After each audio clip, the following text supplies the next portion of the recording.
Muy bien, dicen que hay un refrán que dice que los ojos son el espejo del alma, aunque también hay otra variante de este refrán, es que la cara es el espejo del alma. Pero realmente dicen que originalmente esto era así porque los ojos es la parte más expresiva de la cara. Así que los ojos son el espejo del alma.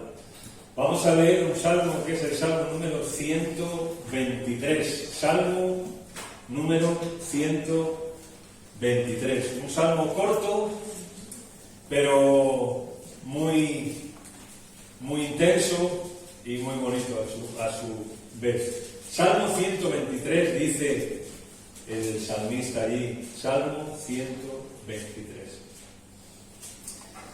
Cántico gradual. A ti alcé mis ojos, a ti que habitas en los cielos.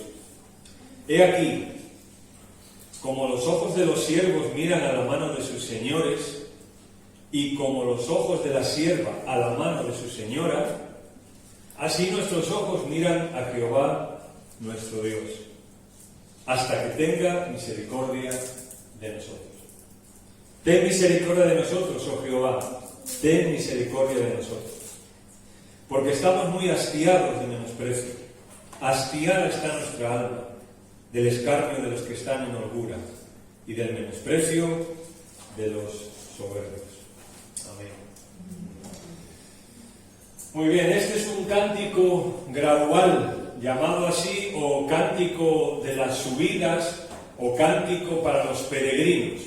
Era una serie de salmos que supuestamente los judíos los cantaban yendo hacia Jerusalén cuando eran las fiestas para adorar a Dios. Aunque algunos también, que posiblemente esto lo vamos a explicar, fueron compuestos no solamente para eso, sino cuando el pueblo de Dios estaba en el exilio y le tocó regresar a Jerusalén de nuevo, a aquel sitio donde les habían expulsado, y cuando les tocó regresar, pues también era un cántico de las subidas. Porque siempre el judío, cuando iba hacia Jerusalén, hablaba de que ascendía, siempre. Era un ascenso siempre cuando tú ibas hacia Jerusalén. Y en muchos de los salmos vemos que eso no solamente era algo físico, no era solo algo como que tú ascendías a Jerusalén físicamente porque era una ciudad que estaba un poco en la altura, sino también de alguna forma espiritualmente ascendías también. Porque allí estaba Dios, allí estaba la presencia de Dios, y por tanto siempre que ibas hacia la presencia de Dios, ascendías. Para nosotros podríamos decir que es como venir a la iglesia un domingo, también es ascender de alguna forma.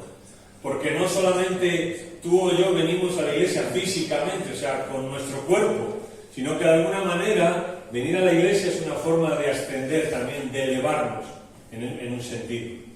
El contexto de este salmo apuntan a dos momentos posibles en el que este salmo fue escrito. Uno se apunta que fue cuando el rey Sennacherib con todo su ejército atacó a Israel y era el rey Ezequías, era el rey en ese entonces. Y los rodearon y los sitiaron y el rey Ezequías dijo, bueno, ¿qué pide su señor? Porque él sabía que no podía luchar, y Ezequías le dijo, bueno, pues mira, ahora vas a pagar cierto tributo. Pero Ezequías, Sennacherib, a través de ciertos emisarios, pidió mucho más, ¿no? Y en esa negociación entre unos y otros, una de las cosas que destaca, si leéis 2 de Reyes 18 y 19, no lo busquéis, no hace falta, pero allí se ve que una de las cosas que el rey de Asiria, Sennacherib, le dice a Ezequías y al pueblo es, por ejemplo, al pueblo le dice, mirad, que no os diga Ezequías que confiéis en Dios. Que no os diga Ezequías que Dios os va a librar. No lo escuchéis. No escuchéis a Ezequías cuando os diga que oréis y que ayunéis y que confiéis en Dios porque Dios os va a librar. Porque de mi mano no os va a librar nadie. Dice, ¿acaso hay alguno de los reyes que yo he atacado ha podido librarse? No. Así que no lo escuchéis, porque os va a decir que confiéis en Dios, etc. Y no os haga Ezequías esto. Por favor. Y cuando vemos al final de esto, hay una cosa curiosa, ¿no? El pueblo no responde nada a los emisarios aquellos, no responde. Y el texto dice que fue porque el rey Ezequías les había dicho, no respondáis. ¿Por qué no responder? Bueno, cuando tú decides confiar en Dios y alguien, algún necio, alguna necia, usando la palabra de la Biblia, ¿no?, te dice que no confíes, pues mejor cállate, no le respondas. Mejor no le respondas porque no la vas a entrar en razón, no lo vas a entrar en razón, así que tú confía en Dios.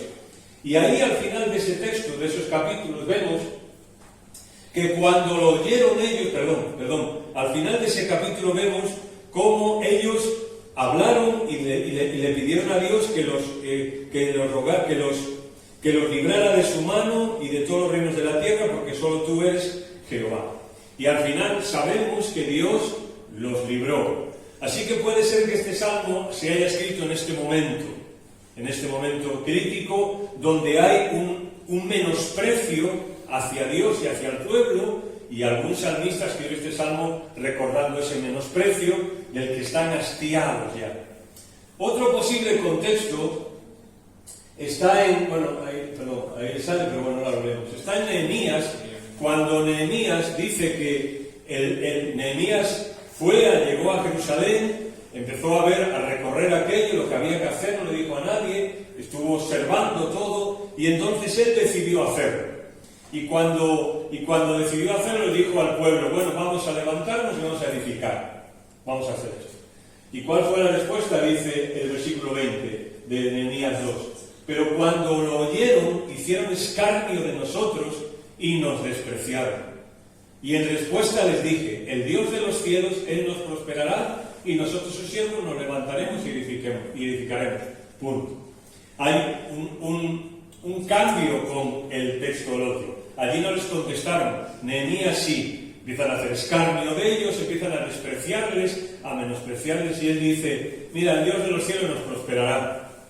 Tampoco se pone a discutir tanto con él. Así que en algún momento de estos dos sucesos, todos se debaten entre uno y otro en el sentido este. Yo, si puedo expresar mi opinión, creo que encaja más con la época de Nehemías, cuando posiblemente se compone y el pueblo que sí está regresando ya a Jerusalén, pues posiblemente va cantando este cántico sabiendo las noticias que allí pasan.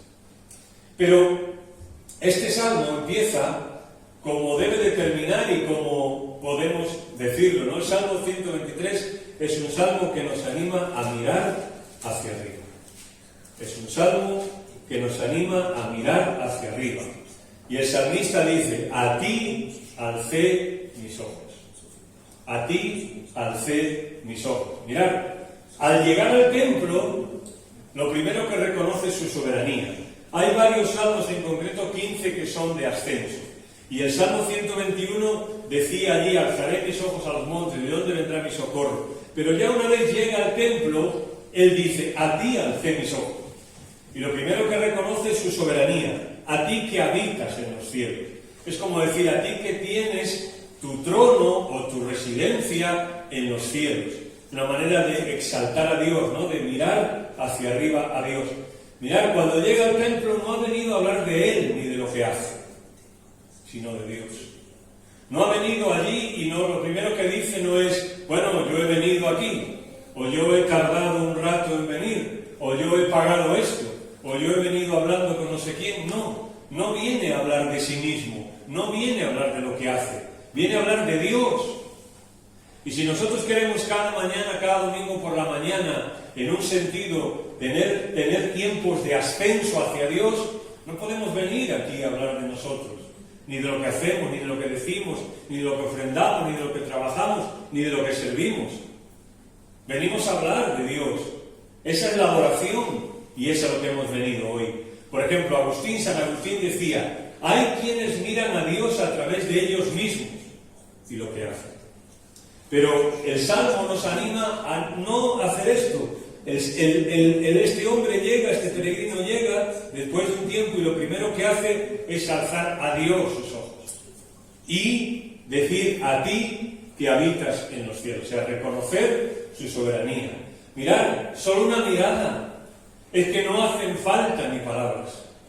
Es una mirada, tal vez un suspiro, tal vez un por fin llegué y ahora alzo tus ojos. Porque la oración y la adoración no son palabras, no es música, no son notas, no es una forma de cantar. Ni siquiera la Biblia se nos dice cómo adoraban, ni siquiera la Biblia se nos conserva qué notas usaban, qué ritmo usaban, cómo cantaban, quién lo hacía. Porque la adoración es algo que sale del corazón. Pues en África adoran con tambores a Dios. Nosotros adoramos de una forma también, influidos por los ingleses que vinieron aquí y impusieron su manera de hacerlo. En Estados Unidos lo hacen de otra manera, en Latinoamérica de otra, en China posiblemente de otra. Y en la Biblia no tenemos ninguna indicación. No hay notas, no hay ritmos, no hay nada. No quiso registrarlo Dios. Para que la adoración sea algo más que palabras, algo más que ritmos, algo más que canciones, algo más que formas. Solo una mirada hace falta. No hacen falta palabras. Es como cuando tú, si llevas casado un tiempo, tienes un amigo, una amiga de mucho tiempo, a veces no hace falta que te digan nada, ¿verdad? Cuando tu mujer te mira, ya sabes si tienes que orar o por eso pedir perdón. Es así, porque es una mirada, y aquí me encanta esto porque esa es la esencia de la adoración, es la esencia de la oración. No hacen falta palabras. A ti alcé mis ojos. Y Él mira, es una forma, ¿verdad? No es que esté viendo así a Dios, es una forma de expresarse. Él está adorando. Dijo Lutero, mira qué interesante lo que dijo Lutero: toda oración es suficientemente larga si es ferviente. Gracias, Señor. Es una oración suficientemente larga, suficientemente sincera. Es la esencia de oración, decimos nosotros, no, es hablar con Dios. Y a veces cuando venimos, ¿no? Seamos más naturales a la hora de hablar con Dios. A veces hacemos, yo seguro que el primero, ¿no? Pero hacemos oraciones que yo a veces dudo de que Dios las entienda. La oración es hablar con Dios, yo tengo a alguien aquí que es Dios y estoy hablando con Él. Alzo mis ojos a Él. Es que Lutero, la oración ferviente es suficientemente, toda oración es suficientemente larga si es ferviente. Y en la Biblia tenemos ejemplos de esto, de personas que se vieron en determinadas situaciones y oraron y ven diciendo: Señor, dame gracia con este hombre. Ya está.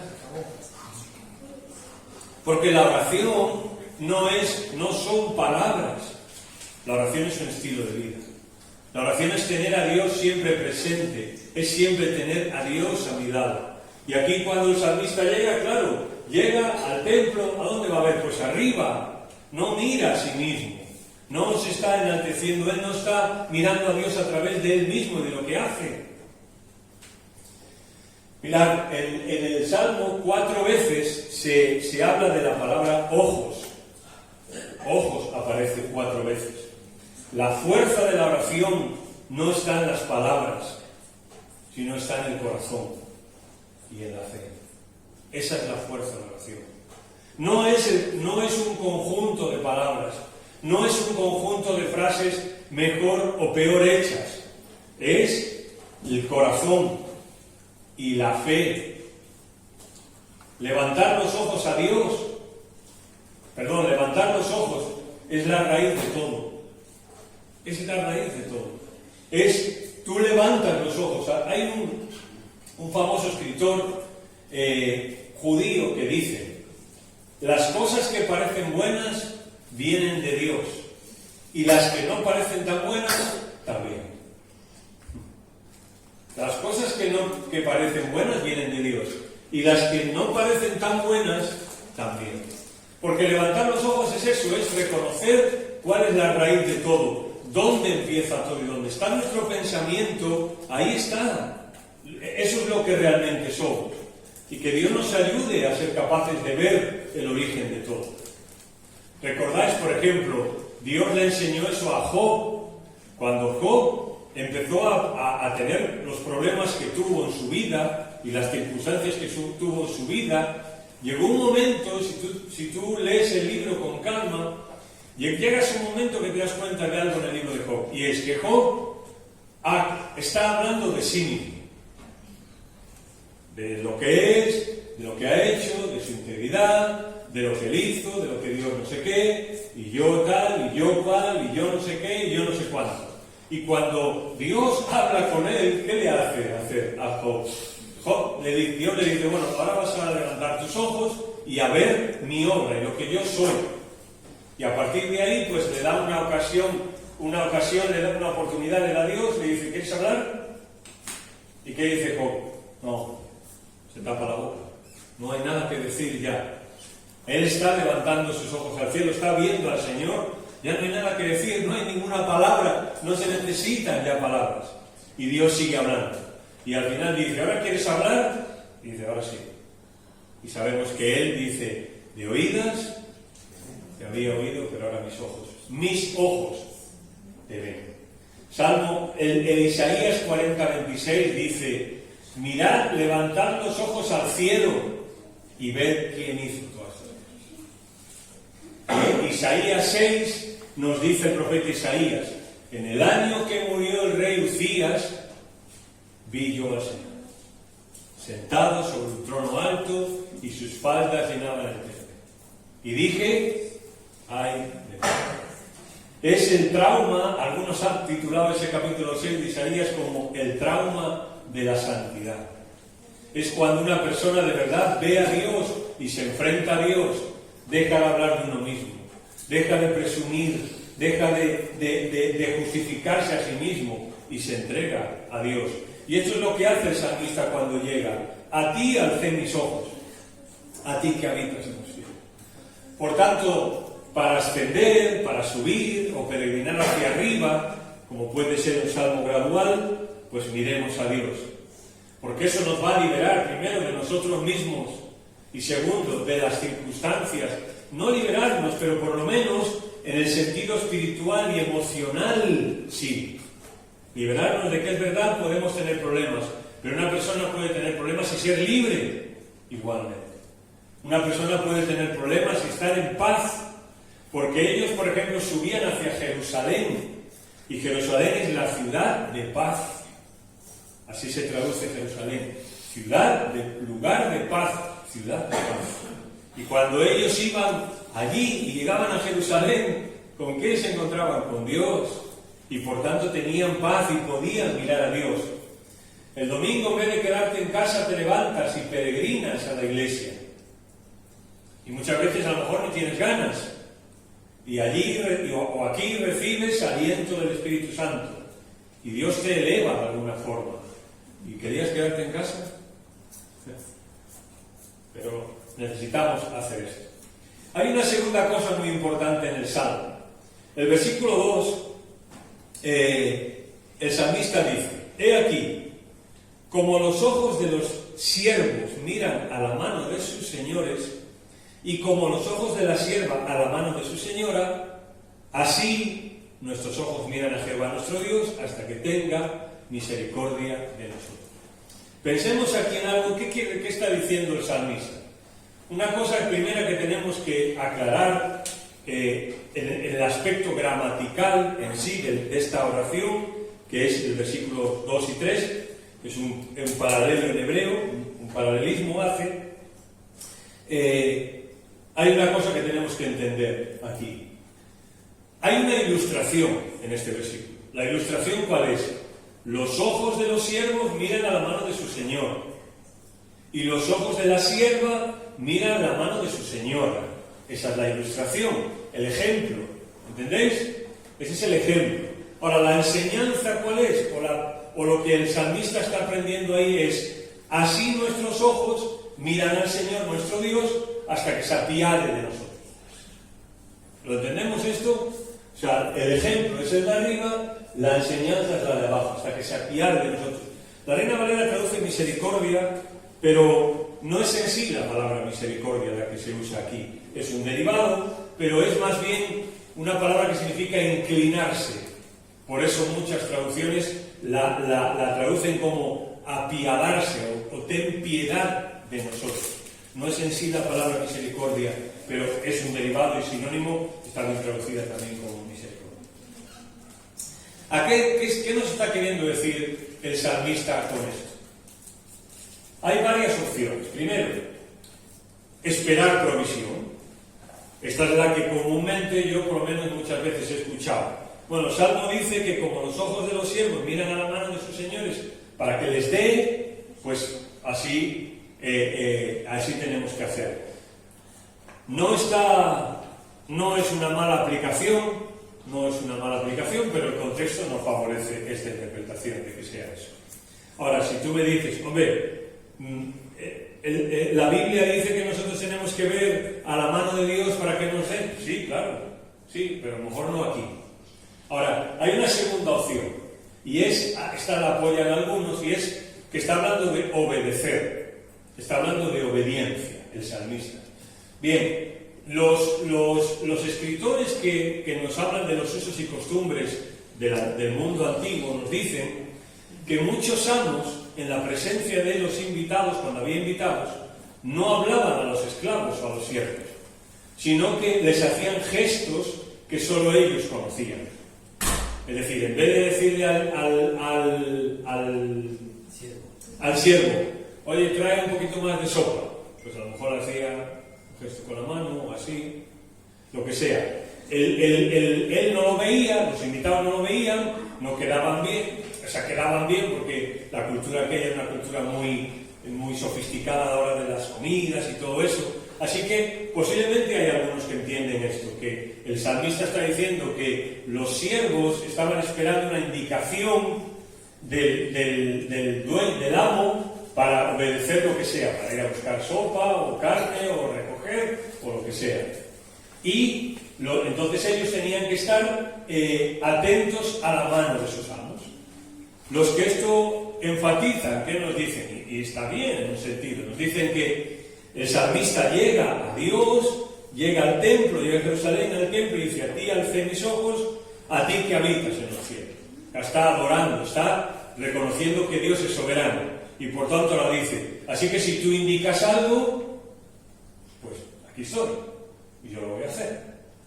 ¿Me explico? Estaría hablando de obediencia. Bien, pero lo que se espera en el Salmo, piedad y compasión, pues descarta un poco esta idea.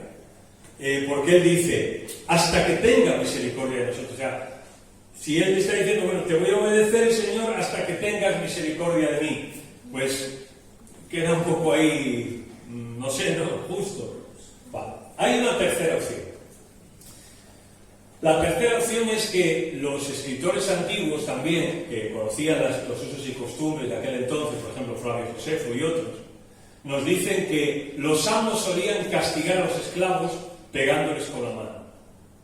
Cuando el esclavo no hacía algo bien, pues el amo venía y le daba un guantazo.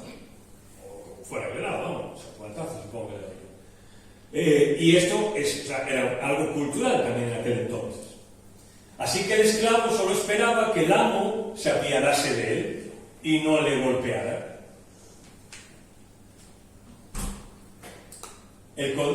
Así que estamos diciendo, el contexto del pasaje es cuando Israel estaba en angustia, o bien en Nehemías o en Segundo de Reyes. Y cuando Israel está en aprieto y cuando lo están menospreciando, y cuando gente que no son del pueblo de Dios están machacándoles, y están atacándoles y están golpeándoles. Y entonces el salmista estaría poniendo este mismo ejemplo. Bien, el contexto y los rabinos nos dicen que este salmo fue escrito en el exilio. Israel está en el exilio y Israel anhela regresar a su tierra otra vez. Sí, sus pecados los habían llevado hasta allí, pero Dios era quien nos había castigado. El Antiguo Testamento menciona estas dos cosas por todos lados. El pueblo de Israel, por una parte, siempre reconoce que quien nos ha llevado hasta allí, hasta el exilio, es sus pecados, su desobediencia. Ellos fueron idólatras, desobedecieron durante mucho tiempo, los profetas les estuvieron avisando y ahora fueron al exilio. Y en muchos pasajes y muchos profetas dice esto, ¿no? Donde el pueblo está confesando, o los profetas en nombre del pueblo están confesando que ellos han pecado y que por eso Dios los ha castigado. Y ahora este salmo se escribiría justo cuando el pueblo está intentando regresar del exilio a su tierra. Y lo que estaría diciendo es, Señor, aquí venimos, o queremos ir hasta allí, y cuando lleguemos a alzar nuestros ojos, tú que eres soberano. Y Señor, tú que nos has golpeado, tu mano que nos ha golpeado, Señor, ten piedad de nosotros. Apiádate de nosotros, Señor. Porque, por ejemplo, esta palabra piedad se relaciona con un verbo que es kinam, que significa gratis. Cuando la palabra piedad viene de una raíz que significa gratuito.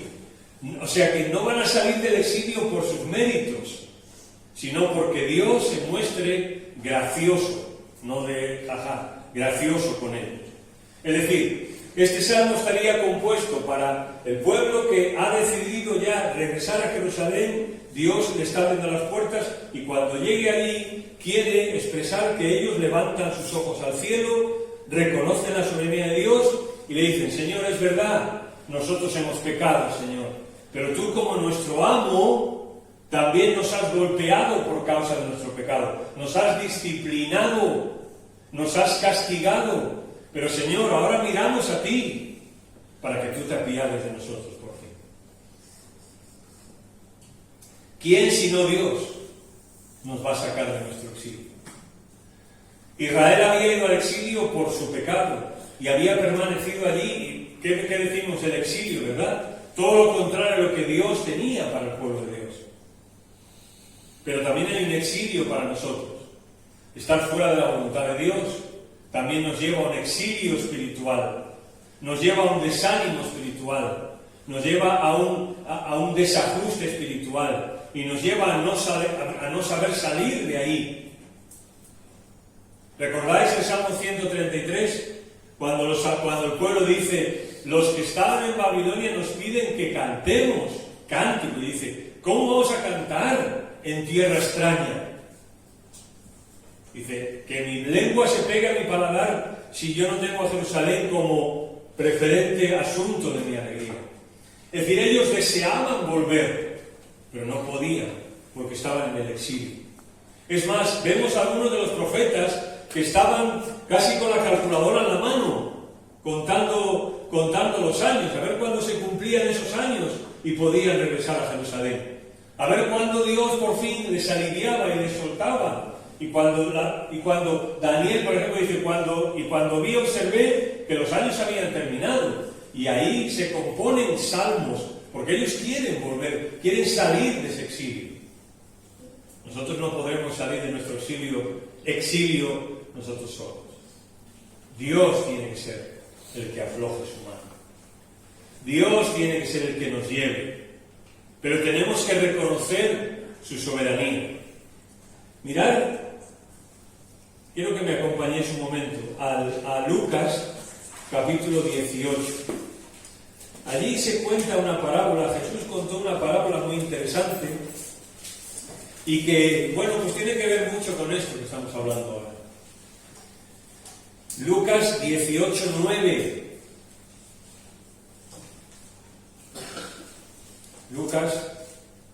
Evangelio de Lucas 18, versículo 9. A unos que confiaban en sí mismos como justos y menospreciaban a los otros, dijo también esta parábola. O sea, la parábola está clara, no hace falta interpretarla, ya está interpretada. ¿Qué significa esto? Pues significa que unos confían en sí mismos como justos y menosprecian a los otros. Y Jesús contó una parábola. Dos hombres subieron al templo, ¿a qué? A orar. Uno era fariseo y el otro publicano. Y hay dos hombres que suben al templo a orar, a levantar los ojos al cielo y a decir, tú que habitas en tu trono, tú que habitas en los cielos, como dice el texto. Eso es lo que debería ocurrir. Pero ¿qué ocurre? El fariseo puesto en pie que oraba consigo mismo. Él pensaba que oraba. Él pensaba que estaba dirigiéndose a Dios, pero no se estaba dirigiendo a Dios. Se estaba dirigiendo a sí mismo. Pero estaba hablando con la pared, como se suele decir. De esta manera: Dios, te doy gracias porque no soy como los otros hombres, ladrones, injustos, adúlteros, ni aun como este publicano. Y ahora empieza a hablar de él. Ayuno 2 veces a la semana, doy diezmos de todo lo que gano. Pero el publicano, estando lejos, no quería ni aun alzar los ojos al cielo. ¿Por qué? Sino que se golpeaba en el pecho diciendo: Dios, sé propicio a mí, pecador. Y esto es lo que el Salmo está proponiendo precisamente. Que cuando el pueblo de Dios suba a Jerusalén a adorar a Dios en este cántico gradual, cuando ascienda a Dios, hacia Jerusalén a Dios, que cuando llegue allí no hable consigo mismo. Que cuando llegue allí no hable de lo que Él es, de lo que ellos son, de cómo no son como los demás, sí son como los demás, o de lo que han hecho, sino que digan: Dios, sé propicio a mí, pecador, o en las palabras de este salmo, miramos a Dios hasta que Él tenga misericordia de nosotros, hasta que Él sea propicio a nosotros. Os digo que este hombre descendió a su casa justificado antes que el otro. ¿Cuál es la razón? Porque cualquiera que se enaltece será humillado, y cualquiera que se humilla será enaltecido. San Agustín de Hipona escribe algo muy interesante acerca de esto, de Lucas 18, y también comparándolo con el Salmo 123. Dice: lo que Jesús denuncia no es la satisfacción de haber cumplido el deber, sino atribuirse el mérito. Agustín lo que dice es: no es malo la satisfacción de haber hecho algo, pero sí atribuírtelo a ti mismo. Dice él: pensar que es fruto de su propio esfuerzo, se considera mejor que los demás. Y dice él: esto es espiritualidad a través de obras, que lleva a la satisfacción personal y desprecio de los demás. No hace falta que seas el ladrón en la cruz insultando a Jesús. Si caminas orgulloso de tu honradez y desprecias a los demás comparándolos contigo, no honras a Dios. Este es un salmo de ascensión. Y aquel que asciende no es aquel que se ve a sí mismo, o la que se ve a sí mismo. No ascendemos cuando nos vemos a nosotros mismos. Ascendemos cuando somos capaces de levantar nuestra mirada al cielo, de ver a Dios sentado en el trono, de verle a Él obrando en nuestra vida, de ver que nuestras circunstancias, sean las que sean, están en su mano. Otro salmista dice: en tus manos, oh Dios, están nuestros tiempos. En tus manos, Señor, están nuestros tiempos. Y Él es el que hace en nosotros, es el que prepara las obras que tenemos que caminar, es el que va delante, su providencia va delante de nosotros. Y cuando este pueblo llega a Jerusalén, ha recorrido un camino, deja atrás el exilio ya, tiene que levantar su mirada a Dios y decir: Señor, tú habitas en los cielos. Y Señor, así como tú nos has disciplinado y has trabajado en nosotros de esta forma, Señor, ahora apiádate de nosotros. Es una oración totalmente lícita y que sale del corazón de cualquiera que ha estado en el exilio o que ha estado confiando en sí mismo o en sí misma, y ahora decide levantar los ojos a Dios y decir: Señor, yo levanto mis ojos a ti. Leamos un momento el versículo 4. Bueno, con el 3. Ten piedad de nosotros, oh Jehová, ten piedad de nosotros, porque estamos muy hastiados de menosprecio. Hastiada está nuestra alma del escarnio de los que están en holgura y el menosprecio de los soberbios. Es decir, aquellos que hay profecías también en el Antiguo Testamento donde hubo pueblos, incluso hermanos propios de Israel, que cuando Israel cayó se alegraron de que cayeron, o cuando cayeron aprovechaban para aún encima rematarlos. Y Israel siempre fue un pueblo que sufrió escarnio y menosprecio. Por ejemplo, esa es una de las razones por las cuales el pueblo de Israel mismo cree que el personaje, el siervo de Isaías 53, son ellos. No es Dios, son ellos. El siervo experimentado en quebranto y todo eso, Israel cree que es el propio pueblo de Israel. Porque es verdad, ha sido un pueblo menospreciado y han hecho escarnio de ellos y los han machacado. La Segunda Guerra Mundial, millones de ellos los han matado. Y aquí este salmo lo siguen orando todavía hoy y lo siguen cantando los judíos. Señor, apiádate de nosotros. Pero nosotros sabemos que eso no va a ocurrir hasta que ellos se vuelvan al Mesías. Cuando ellos se vuelvan a Jesús, cuando ellos sean capaces de levantar su mirada y ver a Dios, al Mesías, cuando vean, según Apocalipsis, al que traspasaron, harán lamentación por él. Porque de momento siguen igual, siguen pensando que son este siervo de Isaías 53, siguen pensando que son el pueblo de Dios, que son la mamá de Tarzán. Y siguen pensando que ellos son los que conocen la Biblia y los que conocen a Dios y los que tienen un legado. Ya en el Nuevo Testamento Pablo les advirtió, un compatriota suyo. Ya les advirtió, pero les entró por un oído y les salió por otro. Pero llegará un momento en que sí, en que se van a dar cuenta de que Dios estaba ahí, tratando con ellos su obra en sus vidas. Igual que nosotros también tenemos que darnos cuenta que también Dios a veces trata con nosotros.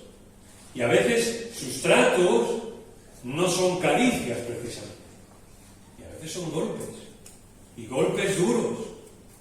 Pero ahí está, no te queda otra, no me queda otra, sino que seguir levantando nuestros ojos al cielo. Y seguir creyendo que Él habita en los cielos. Los cielos no están vacíos. Dios está ahí todavía. Dios es soberano y está ahí. Y es ahí a donde tengo que mirar. ¿Estás harto de tu exilio personal?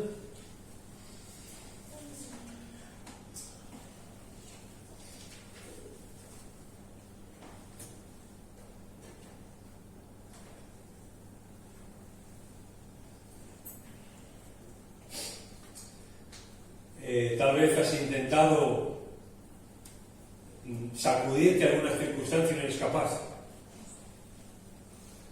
Versículo 1. A ti alcé mis ojos.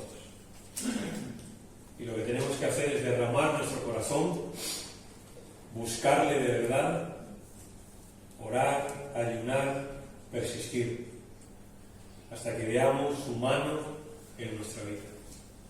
Hasta que dejemos de considerarnos el ombligo del mundo. Hasta que dejemos de pensar que Dios está para servirnos.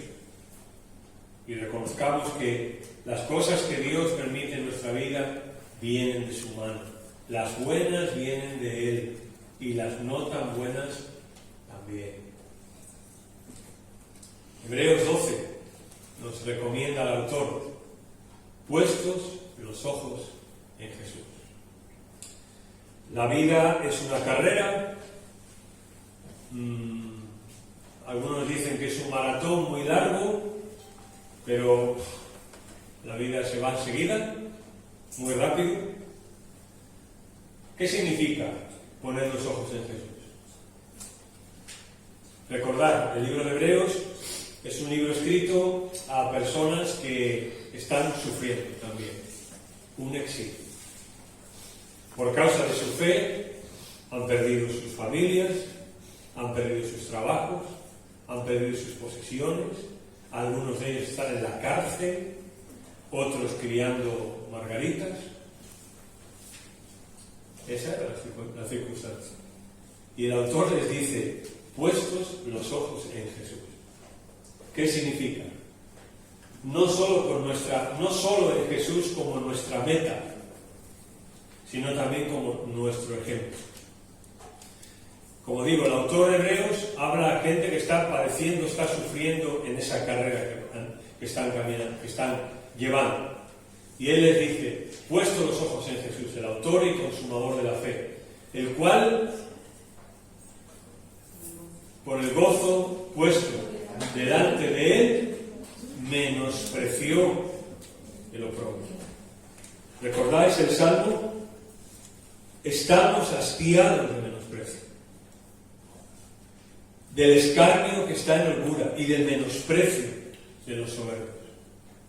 Eso era lo que decía, pero seguro que cuando llegaron al templo, al igual que Asaf en el Salmo 73, y alzaron sus ojos a Dios, tal vez su visión cambió y tal vez entendieron el menosprecio y todo eso como algo que Dios estaba haciendo en ellos. El Salmo 133 al que hemos hecho alusión. ¿Cómo vamos a cantar en tierra extraña? Dios trató con el pueblo de Israel y los envió 70 años al exilio. Y tú puedes leer el Salmo 133, 37. ¿Verdad? Quiero decirlo bien. Sí, Salmo 137. He dicho el Salmo 133 varias veces. 137, perdón. Y puedes leer el Salmo 137 y encontrar allí los beneficios del exilio. Hay varios en el Salmo 137. Beneficios del exilio. Dices, ¿cómo? ¿Beneficio de un castigo o una disciplina de Dios? Sí, por supuesto. Te voy a decir uno solo. A partir de que Israel regresó de Babilonia, la idolatría se acabó como pueblo. Se acabó. O sea, aquel trato que Dios tuvo con ellos, aquella disciplina que Dios tuvo con ellos, hizo algo bueno. ¿Recordáis el libro de Hebreos? Sabemos que la disciplina al presente no es motivo de gozo, causa de gozo, pero tiene frutos en las personas. Jesús menospreció el oprobio y el desprecio también. Jesús también. Lee Isaías 53, que sí se refiere a Jesús. Él fue experimentado, o sea, tenía un máster en menosprecio, o un doctorado, ya, no sé qué tenía. Estamos cansados, ¿verdad? Muchas veces. Pero seguimos avanzando con la misericordia de Dios sobre nosotros. Y Él cada día se apiada de nosotros. Cada día. En cada momento, en cada circunstancia, Dios se apiada de nosotros. Y Él aprieta. Proverbios 137. Pero no ahoga. Él aprieta, pero no ahoga. El Señor siempre está ahí. Y nosotros muchas veces somos como este hombre, ¿verdad? Vamos a Dios y seguimos cargando con nosotros mismos. Pero Pedro dice, echad toda vuestra ansiedad sobre Él, porque Él tiene cuidado de vosotros. Y aquí el pueblo llega, Señor, aquí llegamos, alzamos nuestros ojos a ti. Señor, tú eres soberano. Vamos, reconocemos que hemos hecho mal, que hemos sido castigados por ti, que hemos estado 70 años en el exilio, pero ahora estamos aquí, Señor. Y ten piedad de nosotros, Señor. Y, Señor, estamos cansados de todo esto ya. Trae liberación a nuestras vidas, trae alivio, Señor. Y claro que estamos cansados de muchas cosas. Y el único que puede traer alivio y paz a nosotros es el Señor. Gracias, Señor, por tu palabra en esta mañana. Señor, a ti alzamos nuestros ojos. A ti que habitas en los cielos. Señor, reconocemos tu soberanía. Reconocemos tu amor sobre nuestras vidas. Gracias por la forma en la que nos tratas, Señor. Gracias por las cosas buenas y por las cosas no tan buenas. Aún gracias por la disciplina, Señor. Porque aunque en el momento no nos agrada, pero sabemos que luego trae también frutos en nuestra vida. Señor, ayúdanos a siempre alzar nuestros ojos a ti. Líbranos de vernos a nosotros mismos, de ver a los demás, de ver a Satanás incluso. Que siempre levantemos nuestros ojos a ti, Señor. Que siempre nuestros ojos estén alzados hacia ti, Señor. Y aquí estamos, Señor. Nos hemos presentado ante ti. Tú sabes también las cosas que nuestros menosprecios, las cosas de las que estamos cansados también, Señor. Trae alivio a nuestras vidas también. Señor, si estamos pasando situaciones difíciles, afloja tu mano, Señor. Danos vida, danos un respiro, Señor. Pero si tu voluntad es otra para nosotros, que siempre recordemos que tú estás ahí, Señor, y que alguna bendición quieres también lograr en nuestras vidas y en los demás a través de las circunstancias. A ti y solo a ti sea la gloria en esta mañana. Amén. Amén.